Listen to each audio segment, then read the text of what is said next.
दोस्तों, मान लीजिए एक चुनाव में 3 उम्मीदवार हैं। एक साफ सुथरा है, दूसरे पे कुछ छोटे मोटे इल्जाम है और तीसरा नामी गुंडा है। तो आप किसको वोट देंगे? चलिए आप हाथ उठा के मुझे बताइए कि साफ छवि वाले नेता को कितने लोग वोट करेंगे? तकरीबन सभी। आप लोग सब सच बोल रहे हैं ना? झूठ तो नहीं बोल रहे हैं? सच बोल रहे हैं। तो लगभग हम सब मानते हैं कि एक अच्छे और सच्चे उम्मीदवार को हम चुनेंगे। चलिए दोस्तों, अब हम देखते हैं कि हम हिंदुस्तानी इस मामले में कितने सच्चे हैं। अब हम जुड़ेंगे 3G लिंक के जरिए वॉशिंगटन में डॉक्टर मिलन वैष्णव के साथ, जिन्होंने पिछले 10 साल के इलेक्शन रिजल्ट्स पे रिसर्च की है। मिलन जी, बहुत बहुत शुक्रिया हमारे साथ जुड़ने का। सबसे पहले तो मुझे ये बताइए कि आपने जो रिसर्च की है इलेक्शंस के नतीजों पर, वो कितने बड़े पैमाने पे की है और आपकी रिसर्च में क्या सामने आया? Starting in 2003 से लेकर 2009 के बीच मैंने 28 राज्यों में हुए 35 विधानसभा चुनावों के नतीजों पर रिसर्च की। इसमें 2004 और 2009 में हुए 2 लोकसभा चुनाव भी शामिल थे। यानी 60,000 उम्मीदवारों का डेटा देखा। अगर उम्मीदवार पर एक भी आपराधिक मामला दर्ज नहीं है तो उसकी चुनाव जीतने की संभावना थी 7%। लेकिन अगर उस पर एक आध छोटे मोटे अपराध का मामला दर्ज है तो उसकी जीतने की संभावना 19% हो जाती है। और अगर उम्मीदवार पर कोई गंभीर आपराधिक मामला दर्ज हो तो चुनाव जीतने की संभावना बढ़कर 25% हो जाती है। मतलब जितना बड़ा उम्मीदवार का गुनाह, उतनी उसकी जीतने की संभावना ज्यादा। बदकिस्मती से राज्यों के स्तर पर भी हालात लोकसभा से बेहतर नहीं है। एक अपराधी की चुनाव जीतने की संभावना एक बेदाग या साफ उम्मीदवार से 3 गुना ज्यादा पाई गई। तो क्या आप ये कह रहे हैं कि एक क्रिमिनल के इलेक्शन जीतने के चांसेस ज्यादा हैं? ज्यादा नहीं, बहुत ज्यादा। देश के हर इलाके में, हर स्तर पर यही हाल है। चलिए डॉक्टर मिलन, बहुत बहुत शुक्रिया हमसे बातचीत करने का। Thank you so much. Thank you for having me. दोस्तों, सोचने की बात है, जिस उम्मीदवार के खिलाफ संगीन आरोप दर्ज है उसके जीतने की संभावना 3 गुना ज्यादा है। और ये एक बहुत बड़ी वजह है कि सियासी पार्टीज बेझिझक ऐसे उम्मीदवारों को टिकट देती हैं। लेकिन हम, जनता, क्यों ऐसे दागी उम्मीदवारों को वोट देती है, उन्हें जिताती है? ये समझने के लिए आइए बात करते हैं उत्कर्ष सिन्हा जी से।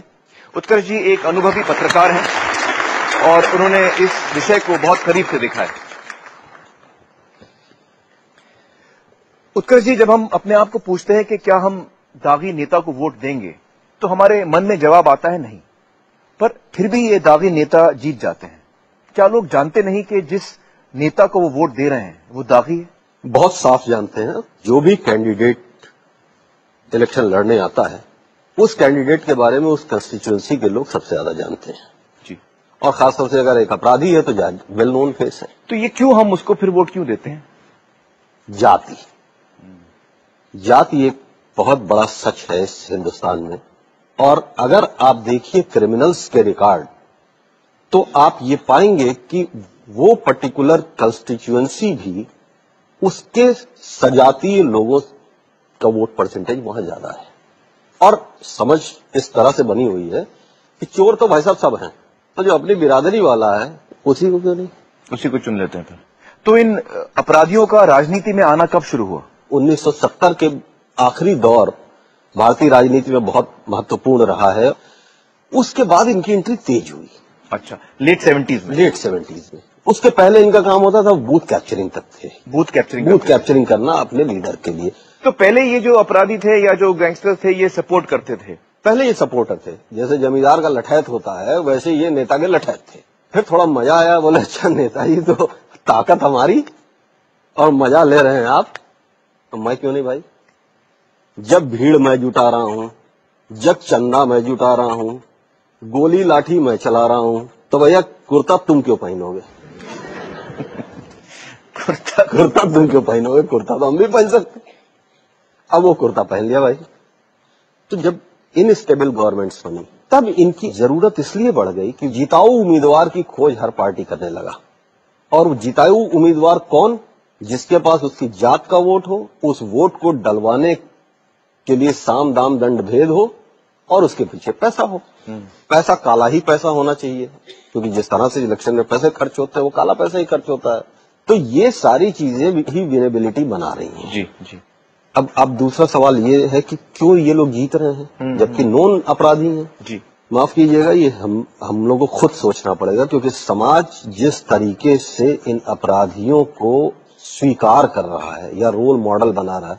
मैं आपको उदाहरण बताऊं जी कि जब हम लोग बचपन में थे तो अगर रिलेशन में किसी के घर में कोई गुंडा हो जाता था या बदमाश हो जाता था तो बाकी के खानदान के लोग उससे रिश्ता तोड़ लेते थे। यहां तक हो जाता था कि शादी का कार्ड दिया तो उसमें लिख देते थे फलाने को छोड़कर, उनके लिए नहीं है, क्योंकि ये गुंडे हैं, हम नहीं, इनसे हम नाता नहीं चाहते। नहीं। अब ये शादी का कार्ड आया, RSVP में क्या लिखा है? बाहुबली ट्रांसपोर्ट मिनिस्टर फलाने फलाने फलाने। बाहुबली उसने खुद लिख के भेज दिया आपको है? वो खुद लिख के भेज दिया कि उससे उसका रुतबा बढ़ गया, अभी और बढ़ा है। तो साहब कुल मिला के बात यह है कि राजनीति वो गंगा हो गई है जिसमें एक डुबकी लगा ले कोई तो उसके सारे पाप धुल जाते हैं।